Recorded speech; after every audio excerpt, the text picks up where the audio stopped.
conta da intelectualidade, todos estão debaixo do pecado.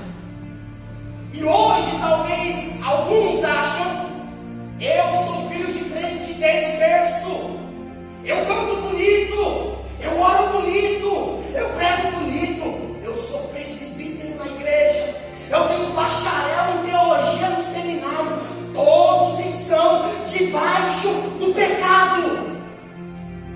Adão pecou, os nossos primeiros pais pecaram. A doença não é uma doença, é morte. Agora, se você tem diploma ou não, se você é judeu ou não, se você é grego ou não, tem a mancha do pecado no seu DNA. Não adianta se orgulhar por conta da sua habilidade, por conta da sua oratória, por conta da sua beleza, do seu financeiro. Tem que reconhecer que o homem é depravado. Se eu estou como diácono, é graça de Deus. Se eu estou como presbítero, é graça de Deus. Se eu estou como pastor, é graça de Deus, porque o homem é mau.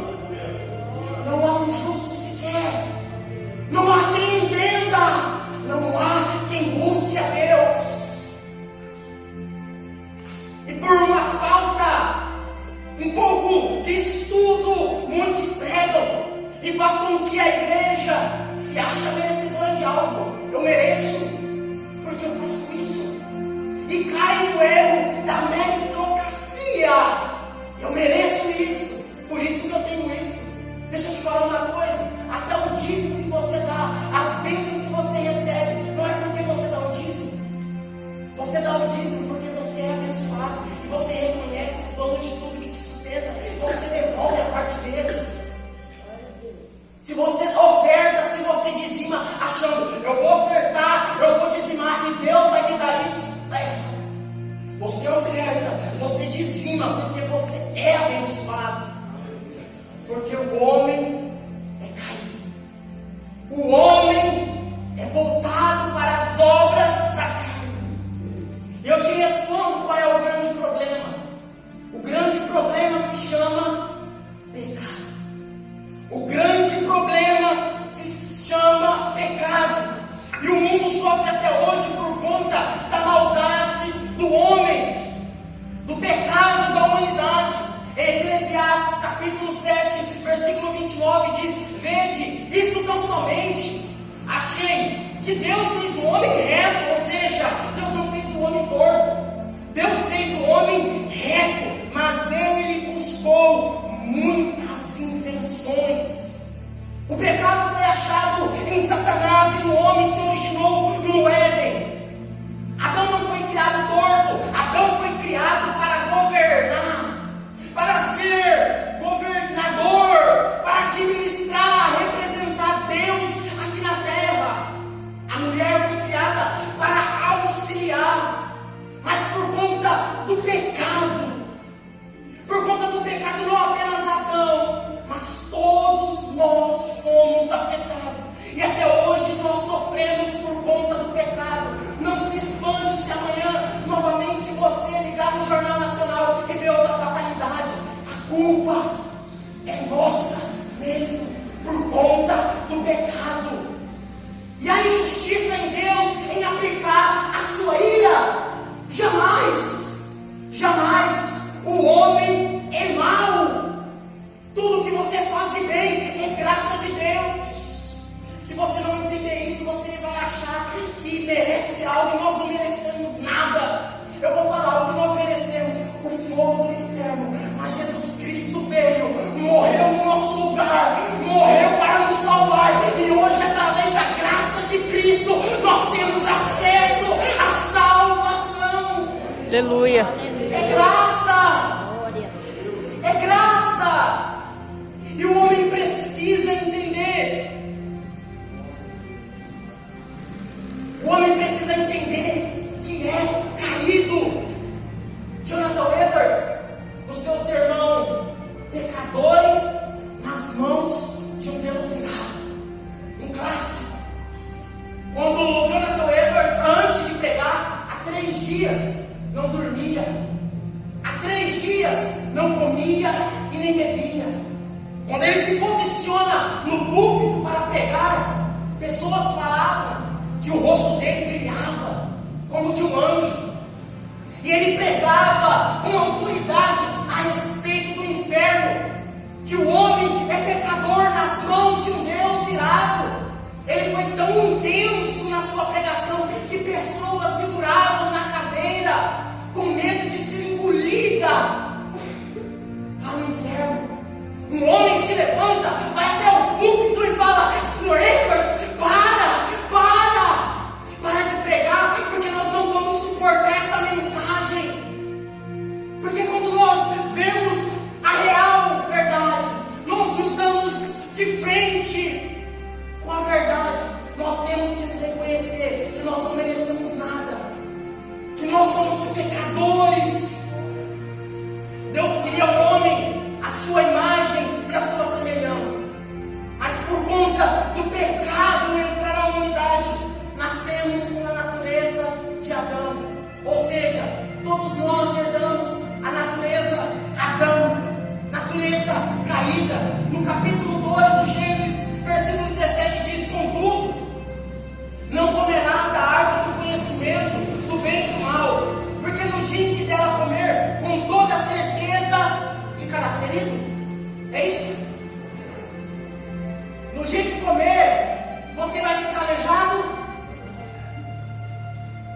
metade vai cair, metade vai. No dia que dela comer, certamente morrerás. E a humanidade morreu espiritualmente. O homem come do fruto proibido. E há um dito popular que fala: vem para a igreja, que a igreja é hospital para doente. Não tem nenhum doente aqui. No Éden, o homem foi morto espiritualmente. O homem não foi ferido. Irmão Danilo, é a Bíblia. O homem foi totalmente depravado, afetado por conta do pecado. Ai de nós se Cristo não viesse e morresse naquela cruz. Ai de nós, porque no Éden o homem morreu. E somente Cristo, através da obra expiatória de Cristo, hoje nós temos vida. O homem é mau, as fatalidades são por conta do homem, do pecado. Se hoje nós temos saúde, se hoje nós temos o que comer, beber, vestir, um lar para morar, isso se chama graça, favor imerecido. Amém. E se você entende isso, você vai compreender que nós não merecemos nada. Ai de nós se não fosse graça. Ai do Danilo se não fosse graça. Ai de você se não fosse a graça. Em Jó, capítulo 14, versículo 4 diz: quem poderá tirar coisa pura daquilo que é impuro? A resposta é: ninguém. E como tira algo puro dos nossos pais, que não foram puros? Todos nós caímos no Éden e sofremos até hoje. O homem é caído, o homem é depravado, o homem é caído, corrompido. Não há nada que o homem possa fazer para merecer a salvação. Lemos o texto de Paulo, e Paulo mesmo disse: o bem que eu quero fazer, eu não faço, mas o mal que eu não quero, ou seja, o mal que Paulo não queria fazer, que ele se esquivava, que ele não queria fazer, esse ele acabava cometendo. Por quê? Por conta da natureza caída. O bem que ele queria fazer, não praticava, mas o mal que ele se esquivava, esse ele acabava cometendo. Certa feita, Paulo vai orar 3 vezes: Deus, tira o espinho na carne, tira o espinho na carne. Mas Deus não tira o espinho na carne, mas responde para Paulo: Paulo, a minha graça te basta. Aleluia. É a graça dele, não é as suas habilidades, não é as minhas habilidades, é a graça dele. A grande solução para para tudo isso, para o caos, para as fatalidades, se chama Jesus Cristo. Em segundo ponto, redenção. Primeiro ponto eu falei da queda, que é a obra do homem. Em segundo ponto, redenção. Essa obra é de Jesus Cristo. Em Lucas 10, versículo 19 diz: porquanto o Filho do Homem veio buscar e salvar o que estava perdido.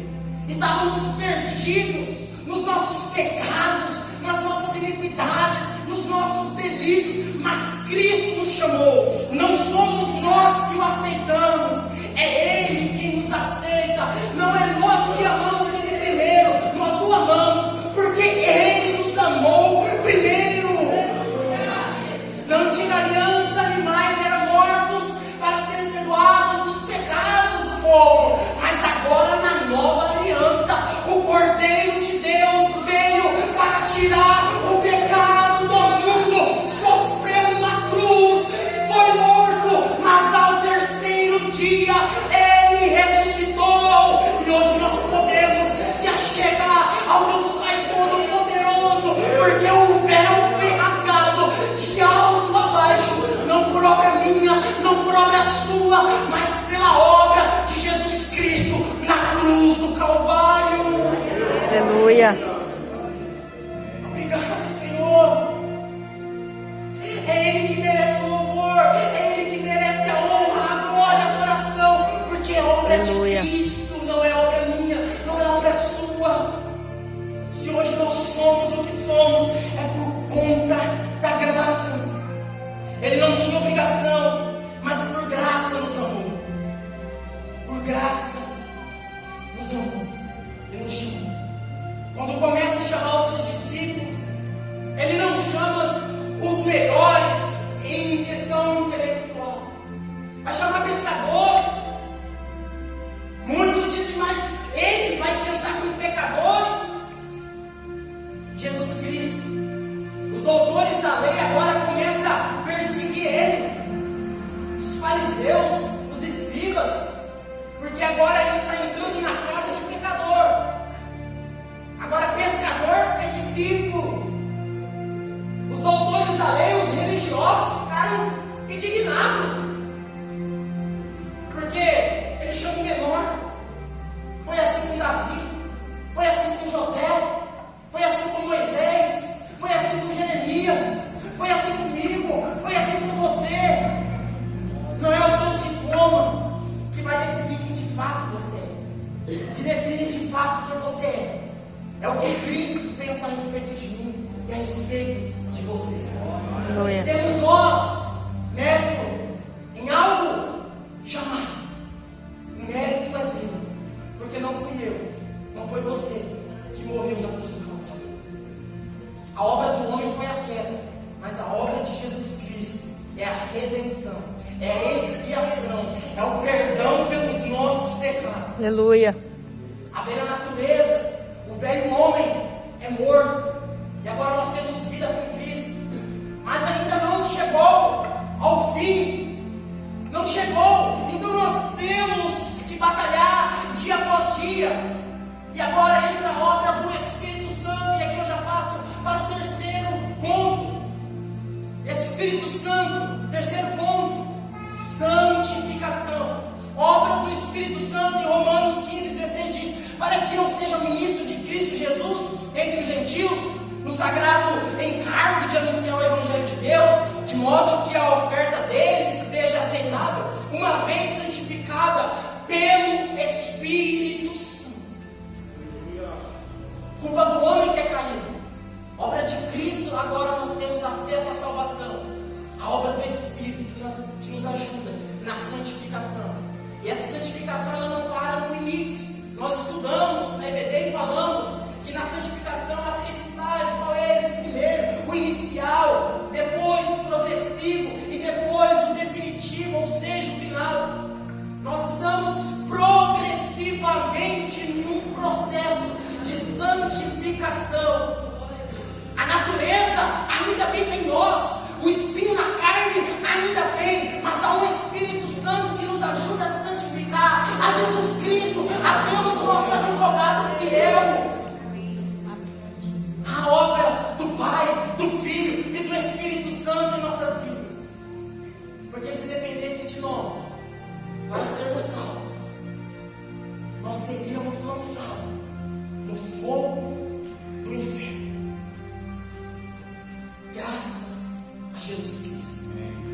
graças a Jesus Cristo.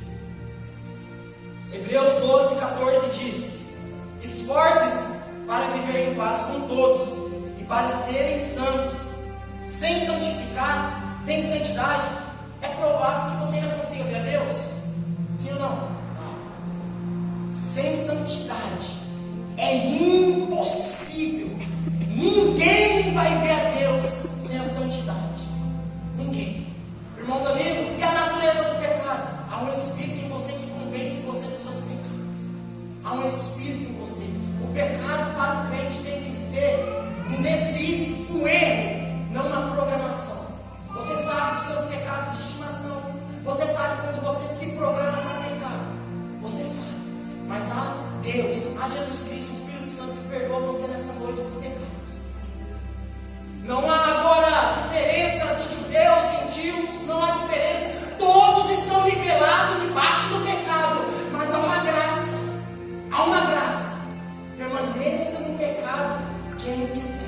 E não se espante em ver nos noticiários fatalidades. E eu oro a Deus